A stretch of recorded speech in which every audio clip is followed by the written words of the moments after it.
Pembunuhan siswa SMK Bina Jaya Palembang terjadi di kelas. Psikolog tanggapi motif. Pembunuhan Eka, siswa SMK Bina Jaya Palembang yang ditikam DM teman sekelas terjadi di ruang kelas pada Rabu 8 Februari 2023. DM pelaku pembunuhan siswa SMK Bina Jaya Palembang ditangkap polisi meski sempat mencoba melarikan diri pasca melakukan aksinya. Di hadapan polisi, DM menyampaikan motif pembunuhan teman sekelas di sekolahnya itu karena korban sering memalak dan membuli dirinya.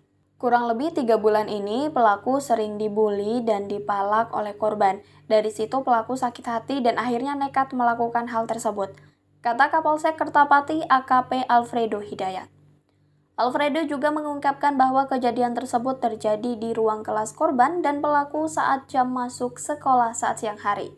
Kejadiannya di dalam kelas pas siswa baru mau masuk kelas, katanya. Psikolog Fitri Kurnia Susanti SPSI menyampaikan sebuah emosi yang dipendam itu seperti air yang dimasukkan ke dalam botol dan sudah meluber.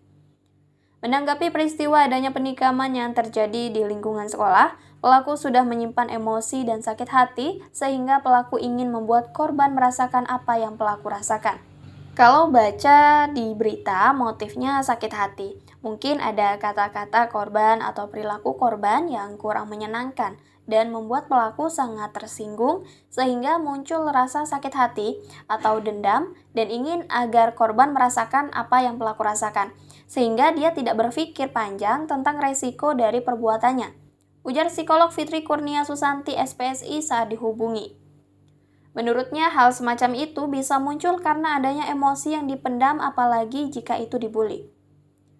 Orang yang dibuli, dia pasti akan memendam emosi, akan memendam rasa amarahnya karena dia merasa tidak berdaya apalagi jika yang membulinya lebih dari satu orang, tambahnya.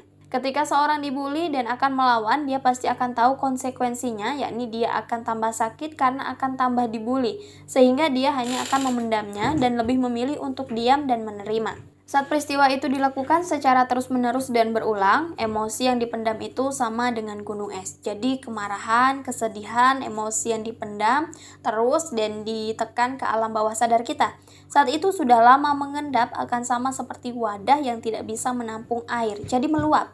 Jelasnya, ketika perlakuan agresif itu muncul, biasanya logika dari orang tersebut tidak bermain. Artinya saat melakukan itu orang akan lebih mengedepankan emosinya dan tidak memikirkan konsekuensi yang akan terjadi jika melakukan hal tersebut.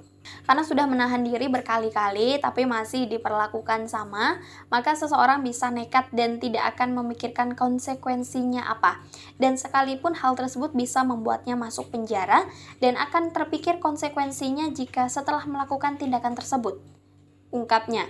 Dalam hal ini, jika dilihat dari umur pelaku dan juga korban yang masih belasan tahun, di mana umur-umur tersebut masih dalam proses pencarian jati diri, sehingga untuk lingkungan sangat berpengaruh terhadap tumbuh kembang anak.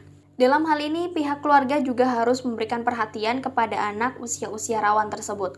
Orang tua bukan hanya bisa melarang-larang saja, namun harus bisa menjadi teman dari anak-anak sehingga anak bisa terbuka untuk bercerita. Orang tua di zaman sekarang jangan otoriter kepada anak, dan sebagai orang tua harus bisa mengontrol anak-anak dengan bimbingan sebab akibat. Beritahu anak saat apa yang dilakukan bisa atau tidak menimbulkan dampak yang baik atau tidak baik untuk orang lain. Tutupnya.